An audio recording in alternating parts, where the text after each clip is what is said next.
गध के समय की बात है। आचार्य चाणक्य एक दिन गांव की ओर निकले। वह समय ऐसा था जब वे चंद्रगुप्त मौर्य को साम्राज्य दिलाने की योजना बना रहे थे। उनके मन में नंद वंश को हराने की अनेक योजनाएं थीं, लेकिन कभी कभी उनके भीतर यह शंका उठती थी कि क्या इतना बड़ा कार्य सचमुच संभव है। राज्य के षड्यंत्र, विरोधियों की ताकत और नंद वंश की विशाल सेना देखकर किसी भी मनुष्य का धैर्य डगमगा सकता था। रास्ते में चलते चलते उन्होंने एक साधारण किसान को देखा। अकेला था और खेत की विशाल जमीन को जोत रहा था। तेज थी, शरीर पसीने से भीग रहा था, लेकिन उसके चेहरे पर थकान के बजाय संतोष झलक रहा था। चाणक्य थोड़ी देर रुककर उसे देखने लगे। आचार्य ने किसान से पूछा, भाई, तुम अकेले इतने बड़े खेत को कैसे जोत लोगे? यह काम बहुत कठिन नहीं है।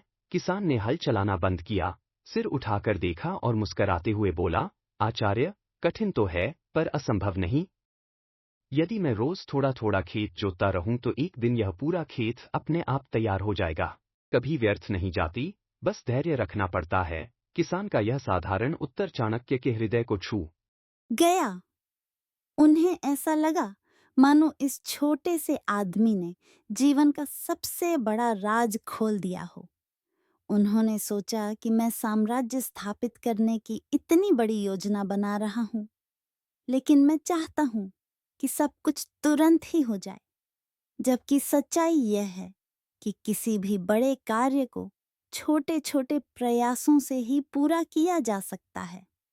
जैसे किसान हर दिन हल चलाकर खेत की पूरी जमीन तैयार करता है, वैसे ही मैं भी एक एक कदम बढ़ाकर नंद वंश को हराने के अपने लक्ष्य तक पहुंच सकता हूं। बहता हूं।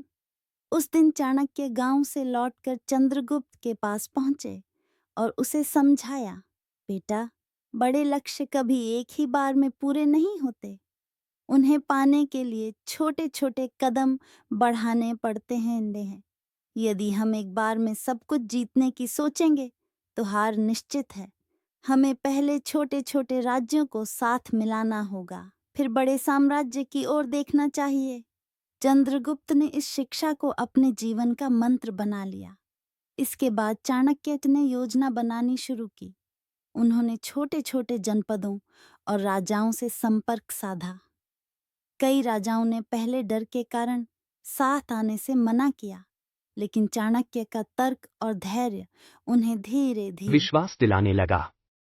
चाणक्य ने कहा, नंद वंश एक एक राजा को अकेले तो दबा सकता है, लेकिन यदि हम सब मिलकर खड़े हो जाए तो कोई हमें हरा नहीं सकता।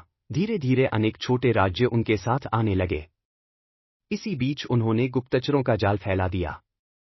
हर गांव और नगर में उनके लोग मौजूद रहते थे, जो नंद वंश की गतिविधियों की खबर लाते थे। चाणक्य हर छोटी बड़ी सूचना को जोड़ते और उसी के अनुसार अपनी रणनीति बनाते। जैसे किसान खेत की मेड़ों को जोड़कर पानी का रास्ता बनाता है, वैसे ही चाणक्य ने राज्यों को जोड़कर शक्ति का मार्ग तैयार किया। लेकिन यह राह आसान नहीं थी। कई बार नंद वंश की सेना से टकराने पर चंद्रगुप्त और चाणक्य की सेना को पीछे हटना पड़ा। हार मिलने पर सैनिकों का मनोबल गिर जाता और वे सोचने लगते कि शायद यह लड़ाई कभी नहीं जीती जा सकती। ऐसे समय में चाणक्य ने अपने सैनिकों को वही किसान की कहानी सुनाई। उन्होंने कहा, किसान रोज हल चलाता है, चाहे बारिश हो या धूप। वह कभी यह नहीं कहता कि मैं थक गया हूं। उसकी निरंतर मेहनत ही फसल लाती है। यदि हम भी ऐसे ही धैर्य रखें और लगातार प्रयास करते रहें तो कोई शक्ति